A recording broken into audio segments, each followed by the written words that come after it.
Ron Kuby is on the line with us. He's an icon in the legal community in New York and frankly, around the country. Kuby Law is the website, KUBYlaw.com. And Ron, welcome to the program. Well, thank you, Tom. It's great to hear you. And of course, you and I did back-to-back shows long ago and far away when Air America existed. Yes. I didn't know if you wanted to be identified as a former talk show host also or not. So. You know what? Everybody who is not a current talk show host is a former talk show. There you go. Okay.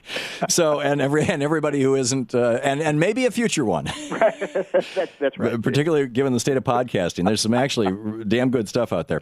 Ron Kuby, let me just play this clip. This has kind of gone viral, and this is, Jacob just fired this thing off. He wanted me to get on the sidewalk, and he grabbed this arm and asked me to get on the sidewalk. There's a lot of people said there's no sidewalk to get on, and I just kept moving, and he punched me. Did you hit this deputy inspector? Did you hit this officer? I absolutely didn't. Did not. I did not. Okay, so Ron, you're in New York. This took place in New York.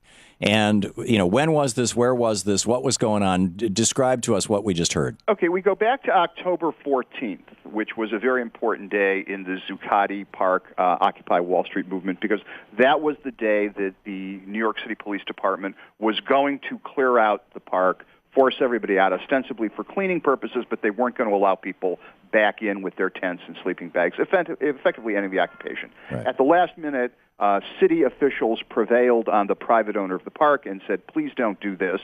It's a really big mistake. And the owners of the park said, okay, fine, we won't do it. So at 7 o'clock in the morning, they called off the planned eviction.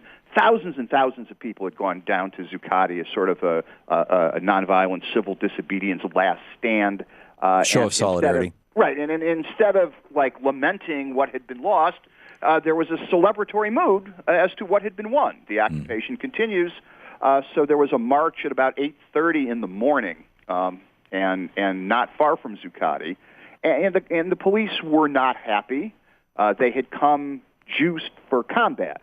They expected they were going to be cleaning out, arresting, and probably tussling with thousands and thousands of protesters, and this was finally going to be their moment. We're finally putting an end to this. So they were juiced up more than they should have been, and it took them a while to calm down. And in the course of the celebratory demonstration, people were walking in the street, and which is technically illegal. It's called jaywalking. Yeah, totally illegal. It's also occupying, blocking pedestrian and vehicular traffic. Although the truth is there was no vehicular traffic except the police, who had closed down the street in anticipation of the march. So, put aside the cosmic question, can you block traffic when there's no traffic?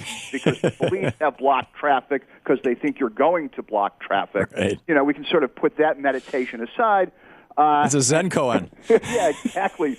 Yeah, man, very heavy. And the scooters, the police scooters started trying to disperse the crowd in the street. And, you try to disperse somebody with a police scooter, you knock them down or hit them. I mean, it's not really a great dispersal technique, but it was pretty effective. And eventually the march just sort of dissolved, and Felix Rivera-Pitre, who's 37 years old, a gay rights activist, AIDS activist, HIV positive, living on social assistance, and, is involved in a lot of advocacy groups. He's not some trustafarian. Very much, part of the real life 99%, and he's close. Trustafarian being the trust fund babies, you mean? Yeah. I don't know if that term is caught on yet, but the trustafarians. And he's not one of them. And in fact, very few of the Occupy Wall Street folks that I've met are. He's walking, and Deputy Inspector Johnny Cardona. Now, a deputy inspector is a very high-ranking police official. He wears a white shirt, but in the military, he's, the equivalent of a major, if you will. Wow. So, this is not some rookie kid. This is a commander who has no business being in the middle of this to begin with. He should be in some mobile command post directing it. Right. He grabs Felix by the arm and tells him, get on the sidewalk. Felix turns around, and you see this in the video, and, Felix is sort of flamboyantly gay. His hair is in a bun. He has very much a queen look that he loves. Mm-hmm. And you could tell that Felix just turns around, looks at him, with such utter contempt and disdain and says, there's no sidewalk to get onto because the whole sidewalk was occupied. Right. And at that moment, Felix turns to walk away. Cardona grabs him, spins him around, and in slow motion, we can watch Cardona's fist going back, his elbow goes back, and boom! Right hook takes Felix right down, one punch, on video. Punches him in the face. Punches him in the face. Yeah. So hard that it takes him down. It knocked out his earring, tore up his earlobe, and the video went viral. Hours and hours after the video went viral, Deputy Inspector Cardona then files a complaint against Felix, claiming that Felix attempted to elbow Cardona in the face. I was, defending myself. He attacked me first. Right. And the video doesn't show it because the camera wasn't on yet. Well, thanks to the world of young people and high-tech wizards, within a few hours of that statement being made, another piece of video appeared that showed the whole encounter and again showed that Cardona was completely lying about everything that had happened. And at this point, the district attorney's office in New York County is actually conducting a criminal investigation of Deputy Inspector Cardona. It turns out this was the third time in a month that he had physically assaulted Occupy Wall Street protesters. Wow. So one earlier one on September 21st is on a website now. The New York Times blog actually put it on the website.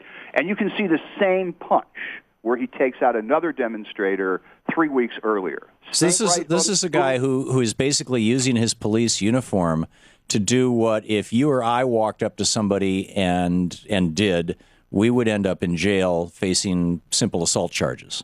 Right. The first time we did this, we would be arrested, charged with misdemeanor assault, probably released on bail, or even on our own recognizance if we have no criminal record. The second time we did it, when we were out on bail, we would be remanded because, the judge would say, sorry, you are no now more bail. charged with the same thing again. I'm not going to let you out. So, Ron, we have just a minute left. What's the resolution of this? Where's this going right now? The only place that it can go in a just and fair society that depends on law and order is some actual criminal charges be brought against Cardona and he be separated from his pepper spray, his badge, and his gun. Yeah, and he keeps his fist, but he no longer has the immunity to use it.